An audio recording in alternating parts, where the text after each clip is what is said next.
Hello and welcome to our YouTube channel let's succeed together.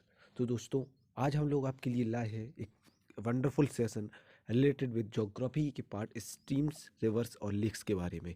तो दोस्तों, भारत का अपवाह तंत्र या फिर अपवाह तंत्र पूरी विश्व का हमारे सब्जेक्ट के लिए और हर कंपटीशन के पर्सपेक्टिव में वेरी इंपॉर्टेंट है, क्योंकि इससे बहुत सारे क्वेश्चन बनते हैं कि एस्चुरीज क्या होती हैं और ड्रेनेज सिस्टम की भूमिका भारत के में क्या है और कितने प्रकार के ड्रेनेज सिस्टम है।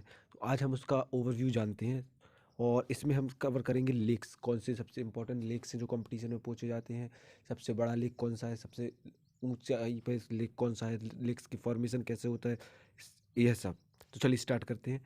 और स्टार्ट करने से पहले आपसे रिक्वेस्ट है कि अगर आपने चैनल को सब्सक्राइब ना किया हो तो कृपया कर सब्सक्राइब कर ले और वीडियोस को इतना हो सके उतना शेयर कीजिएगा। तो चलिए स्टार्ट करते हैं। तो first of all the basic details about. तो सबसे पहले water covers more than 70% of the earth surface. तो जो अर्थ की सरफेस है उसमें 40-70% से ज़्यादा जो अर्थ की सरफेस है वह वाटर से कवर है। तो पहली basic detail. Next is water is in the ground and in the air we breathe. Water पानी पानी या फिर जल हर जगह पे पाया जाता है, चाहे फिर वो धरती के अंदर हो या फिर अपने एटमॉस्फेयर में वाटर ड्रॉपलेट्स के रूप में हो। The plants, peoples and animals all we need water to life. पानी सबके लिए ज़रूरी होता है, चाहे फिर वो पेड़ हो, जानवर हो या फिर हम इंसान हो। तो यह सारा एक पाई चार्ट है जिसमें बताया गया है कि जितना वाटर अपने अर्थ पर है उसमें से अधिकतर मतलब 75% ऑलमोस्ट हमारा सी वाटर है जो ड्रिंकेबल नहीं है। कुछ ड्राईलैंड में है तो कुछ ग्लेशियर्स से सबसे ज़्यादा इम्पोर्टेंट है ग्लेशियर्स, वहीं से हमें प्योर ड्रिंकेबल वाटर मिलता है। ठीक है। Next is streams are the bodies of water that flows over land in a channel. तो स्ट्रीम्स मतलब धाराएं वह बॉडीज, पानी की वो बॉडीज हैं जो एक चैनल में चलती हैं। ठीक है। स्ट्रीम्स के बारे में हम पहले जान लेते हैं। तो most streams begin on high grounds among the hills और माउंटेन्स। तो जैसा कि हम जानते हैं कि वाटर हमेशा हाई एल्टीट्यूड से लो एल्टीट्यूड पे चलता है, तो हर स्ट्रीम भी, हर धारा भी हाई ग्राउंड से मतलब माउंटेन्स से प्लेन्स की ओर आएगी। ठीक है। Next is the source of stream usually consist of melting snow, ice and an overflowing lake. तो जो भी स्ट्रीम होगी वह फर्स्ट ऑफ ऑल अधिकतर स्ट्रीम्स ड्रिंकेबल वाटर की होती है। वह ग्लेशियर से पिघल के माउंटेन से प्लेन की तरफ या फिर समुद्र की तरफ सी लेवल सी में मिलने के लिए आती हैं, या फिर वह ओवरफ्लोइंग लेक्स, जो लेक्स पूर्ण तरह भर चुके हैं और उनकी वॉल्स के ऊपर से बहती हुई आएंगी। At the end of the stream is the mouth which empties into another water bodies.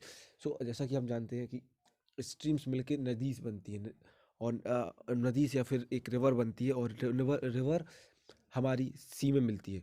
तो हर तो जो माउथ होता है वो एक वाटर बॉडी से, जैसे स्ट्रीम से लेके पानी नदी में देगा, नदी का माउथ जो जहाँ पर एस्चुरी या फिर माउंट वो ड्रेनेज सिस्टम में जो डेल्टास फॉर्म होते हैं वहाँ पे खाली करेगा, मतलब उधर मिलेगी। Okay. Next is stream can be as small as shallow brook और as large as rivers, the largest and most important stream.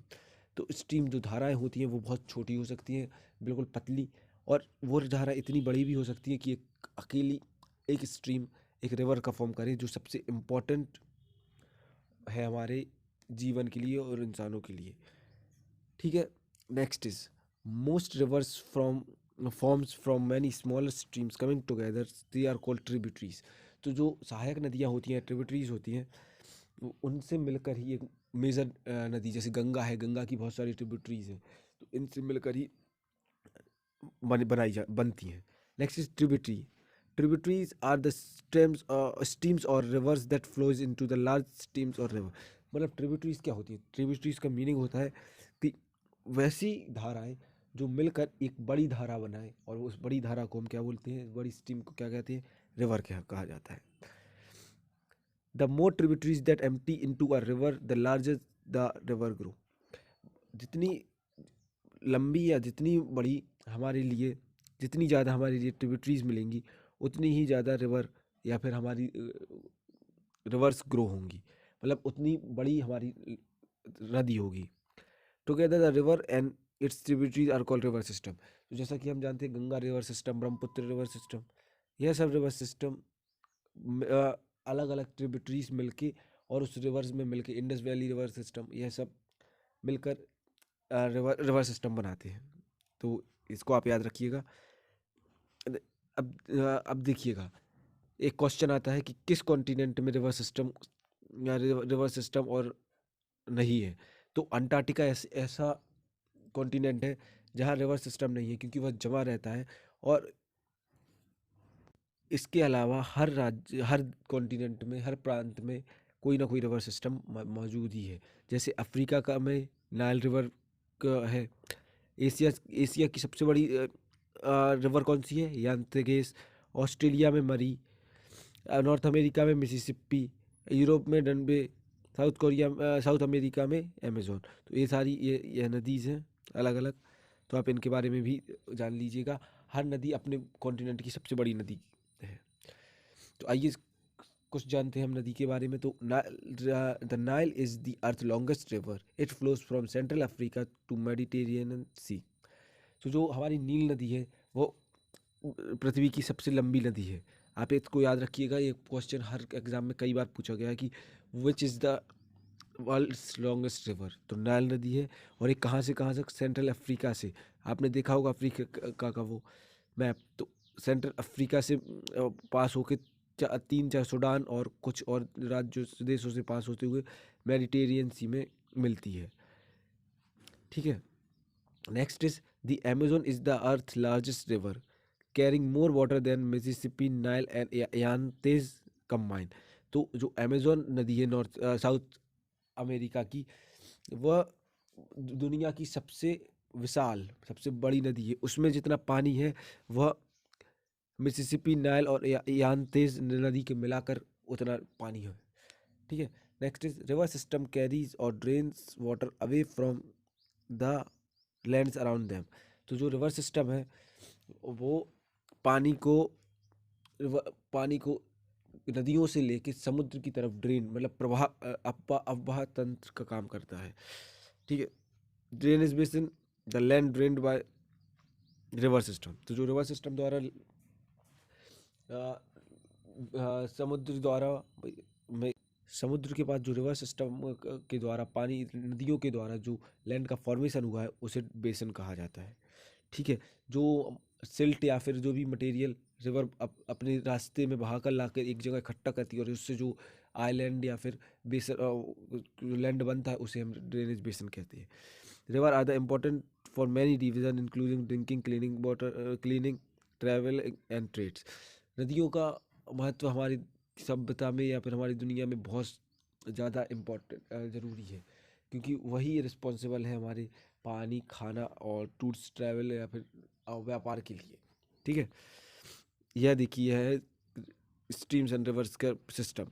तो देखिए आप इसमें देखते हैं कि जैसे पानी गिरा, तो पानी गिरने के बाद वह छोटी छोटी स्ट्रीम्स में बांट गया। और due to the high altitude ये स्ट्रीम्स इकट्ठी होकर एक मेजर नदी का फॉर्म ले लिया और उस नदी के सहारे वह समुद्र में जाके मिल जाती है। ठीक है।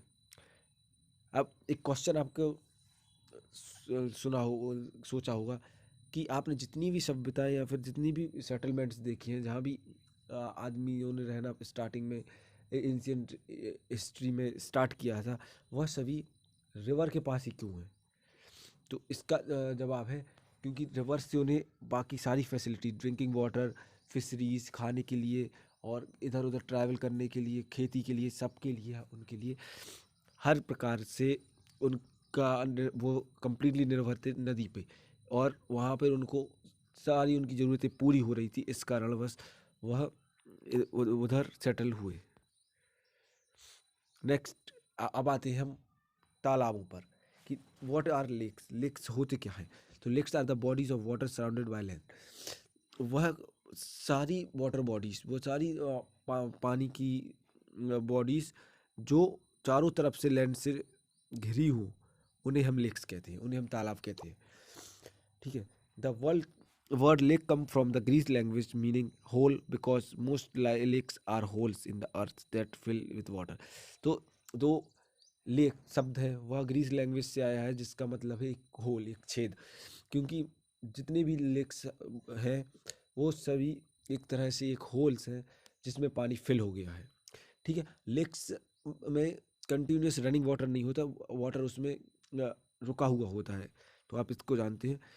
सारे कॉन्टिनेंट्स में लेक्स हैं अंटार्कटिका के अलावा। तो अंटार्कटिका आप याद रखिएगा, वाटर सिस्टम और रनिंग वाटर सिस्टम अंटार्कटिका में नहीं है, एवं जित लेक्स लेक्स का अंटार्कटिका में नहीं पाए जाती, बाकी सारे कॉन्टिनेंट्स में पाए जाते हैं।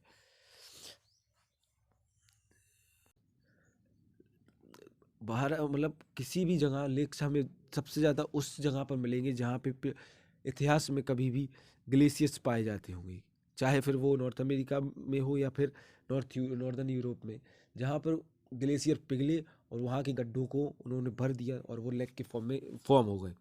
तो आपको यह याद रखना चाहिए। नेक्स्ट इज ड्यूरिंग माफ कीजिएगा, during the ice age glacier gouge the huge hold in the earth and the hole were filled with water from the melting glaciers. तो आइसेस बर्फीले युग के दौरान जो ग्लेशियर्स थे उनके टूटने से बहुत सारे बहुत सारे होल्स पृथ्वी में हुए और वह होल्स उन्हीं के मेल्टिंग होने पर फिल हो गए। तो इस कारणवश वहाँ पे तालाब का निर्माण हुआ। Lakes also form where rain water collect in huge holes made of in other way. तो जैसे कि आप जानते हैं कि कहीं भी क्रेटर्स बनने के बहुत सारी कारण हो सकते हैं, जैसे म्यूटोराइट्स आके गिर सकता है, अपनी टेक्टोनिक प्लेट की मूवमेंट के कारण भी हो सकता है, और कई वेज हैं। तो जहाँ पर हाई रेनफॉल हो एवं बड़े बड़े गड्ढे हो तो वहाँ भी लेक्स का फॉर्मेशन आसानी से हो जाता है। Crater like Oregon was form in a crater like extincting volcano. तो जो एक्सटिंक्टिंग वॉल्केनो था उसके क्रेटर में पानी भरा और वह आज ओरेगन का क्रेटर लेक के नाम से जाना जाता है। यह बहुत इंपॉर्टेंट क्वेश्चन है, वो विच is the deepest lake in the on the अर्थ। तो लेक बिल का जो रसिया में है वो अर्थ का सबसे डीपेस्ट लेक है, और ये 5315 फीट डीप, और यह अर्थ की क्रस्ट में एक बड़े क्रैक की वजह से वो फॉर्म हुआ था, और इसको हम रिफ्ट बोलते हैं। तो रिफ्ट की डेफिनेशन क्या है? A long and deep crack in the earth. ठीक है। अब now North America has the most lakes out of all continents. तो आप याद रखिएगा कि नॉर्थ अमेरिका में सबसे ज़्यादा लेक्स हैं हर कॉन्टिनेंट में, चाहे फिर वो सातों कॉन्टिनेंट में लेक या नॉर्थ अमेरिका में सबसे ज़्यादा लेक्स हैं। The largest of the North American lakes are Great Lakes. जो सबसे बड़ा लेक नॉर्थ अमेरिका में है वो है ग्रेट लेक्स। ठीक है। आप यह भी याद रखिएगा कि सबसे ज़्यादा लेक्स नॉर्थ अमेरिका में पाए जाते हैं। 1/5 of all lake fresh water on the earth surface is found on Great Lakes. तो जो ग्रेट लेक्स में पानी है, फ्रेश वाटर है, वो 1/5 है पूरे अर्थ में जितना फ्रेश वाटर लेक्स में पाया जाता है। Next is some important facts about lakes are there are some large bodies of water called seas that are actually lakes। तो जो लेक जो सीज हैं वो भी असल में एक लेक ही है, क्योंकि वो चारों तरफ से लैंड से बंधे हालांकि नहीं है, परंतु वह भी एक स्टॉप वाटर है, मतलब पानी रुका हुआ पानी है, और अर्थ के क्रेटर्स होने के कारण, अर्थ में गड्ढे होने के कारण उसमें वो पानी पहले से ही भर गया है। तो जो अंतर है वो वह यह है कि वो फ्रेश वाटर नहीं है उसमें, इसलिए उसे हम लेक नहीं कह सकते, परंतु उसमें सॉल्ट वाटर है, इसलिए हम सी कहते हैं उसको लेक्स की जगह। और जो डेड मृत सागर है या फिर सी ऑफ गैली है या फिर कैस्पियन सी है, वह भी लेक्स के ही एग्जाम्पल है, क्योंकि वह एक लैंड लॉक है, चारों तरफ से उनमें लैंड से लॉक्स है। आपको यह भी याद रखना चाहिए कि जो लोएस्ट लेक है वो डेड सी है। जो सबसे निचले सी लेवल से भी नीचे जो लेक है वो डेड सी है, जो इजराइल और जॉर्डन के बीच में है। और जो सबसे ऊंचाई पर लेक है वह लेक टाटिकाका है, जो साउथ अफ्रीका में स्थित है। तो यह डेड सी की एक फ़ोटो है, आप देख सकते हैं। इसमें कोई भी जानवर या फिर कोई भी एनिमल नहीं रहता, क्योंकि यह बहुत खारा है और यहाँ पर कहा जाता है कि कोई व्यक्ति डूब नहीं सकता, क्योंकि उसकी बुओयंसी इतनी ज़्यादा हो जाती है कि वो हमेशा पानी पे तैरता ही रहेगा। और यह लेक टिटिकाटा जो सबसे ऊंचाई पे स्थित एक लेक है। तो अब आते हैं, not all lakes are made up by nature. सारे लेक्स नेचर मेड नहीं होते, कुछ आर्टिफिशियल लेक्स भी होते हैं जो इंसानों द्वारा क्रिएट किए जाते हैं। और उनको हम जो भी मैन मेड लेक्स होते हैं उन्हें हम रिजर्वायर्स कहते हैं। People builds dam to control river flooding और जनरेट इलेक्ट्रिसिटी। तो जो रिजर्वायर्स होते हैं वह एक तरह के आर्टिफिशियल लेक होती है और उनका काम होता है उन पर हम डैम बनाकर बाढ़ अथवा अथवा उनसे बिजली जनरेट करते हैं। तो डेफिनेशन ऑफ रिजर्वायर क्या है? अ lake that formed behind a human made dam. जो ह्यूमन मेड डैम होता है उसके पीछे, जैसे ये डैम बना, उसके पीछे जो पानी रुकेगा, जैसा कि आप इस फोटो में इजीली देख पा रहे हैं कि ये एक डैम है और यह पानी रुका है, तो ये एक आर्टिफिशियल लेक कहलाएगा। तो इस वीडियो में इतना ही। इसके आगे का सेशन हम आपके लिए जल्दी ही ले आएंगे। तो आपको अगर वीडियो अच्छी लगी हो तो प्लीज़ आप लाइक, कमेंट और सब्सक्राइब ज़रूर कीजिएगा, और अपने दोस्तों से जितना हो सके उतना शेयर करने के लिए करिएगा। Thank you for watching, keep watching, keep learning.